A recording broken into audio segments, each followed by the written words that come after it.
Сузактык Дилираба кирпич салынган эки дөңгөлөктү мойнуна илип, колдорун байлап, үстүнө суу чачкан жолдошун кечирди.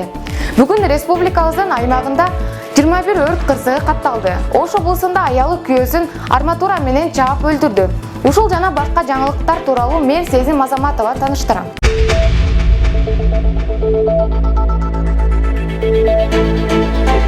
Кыйноолорго каршы коалициясы милициянын кыйноолорунан жапа чеккен Наргиза Раджапованын билдирүүсүн таратты.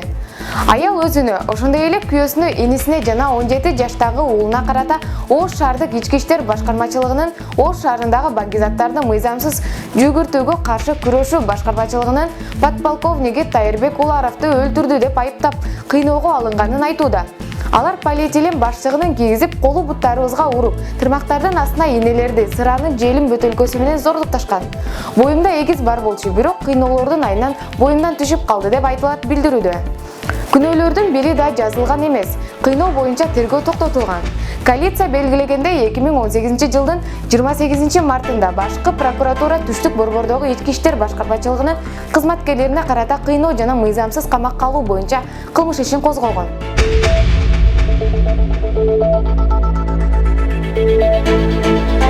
Сузактын Дилираба кирпич салынган эки дөңгөлөктү мойнуна илип, колдорун байлап, үстүнө суу чачкан жолдошун кечирди. Дилираба айымдын айтымында жолдошу ачык сүйлөгөн. Жакшы адам, эл талкуулап жаткан мыкаачы жаман адам эмес. Мен жолдошумду кечирдим. Чогуу түтүн буулатып жатканыбызга быйыл 26 жыл толду. Мындай учур биринчи жолу болуп жатат. Үйдө экөөбүз гана жашагандыктан өзүбүз жалгыз калып тажаганбы Айтор ошол күнү бир аз ачуу калтырып, түшүнбөстүк болуп кетти. Буга чейин деле чыр чатак болуп турчу. Кээде айтышып калчубуз, бирок каты токмоктогонго чейин барган эмес. Албетте, ар бир эле үй бүлөдө түшүнбөстүк болуп турат. Видео интернетке тараганда абдан катуу уялдым. Күйөөмдүн мындан аркы жашоосун, уулумдун тагдырын ойлодум. Өзүмдүн дагы жашоомду ойлодум. Интернет колдонуучулары билбей көрбөй туруп, ар кандай пикирлерди жазышыптыр. Негизи жолдошумду адамга ачык, жайдары мүнөз киши. Дос жарларынын арасында деле кадыры бар. Жогорку билимдүү адам. Мунун баары көз ачып жумганча эле болуп кетти. Азыр кайын журтум төркүнүмдө бир үй бүлөнү сактап калуу үчүн колунан келишинче аракеттенип жатышат. Менин да максатым үй бүлөбүздү уратпай сактап калуу. Азыр көчөгө чыксам эле биз жөнүндө сөз болуп жатат. Убакыттын өтүшү менен баары өз ордуна келет деген ишеничтемин. Жолдошум кылган ишине өкүнүп жатыптыр. Мындан да ары жакшы болот деп ойлойм. Алдыда уулубузду үйлөндүп, жакшы күндөрдү өткөрөбүз деп ойлойм, деди жабырлануучу Дилираба.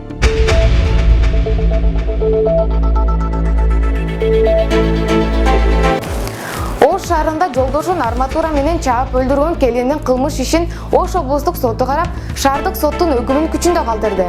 Кече 17 июнь күнү Ош облустук сотунун жазык жана жорук кодекси боюнча соттук коллегиясы жазык кодексинин 138-беренеси 1-пункту менен айыпталган жарандын кылмыш ишин карап, Ош шаардык сотунун 2020 жылдын 5 март күнү кабыл алынган өкүмүн өзгөртүүсүз калтырды.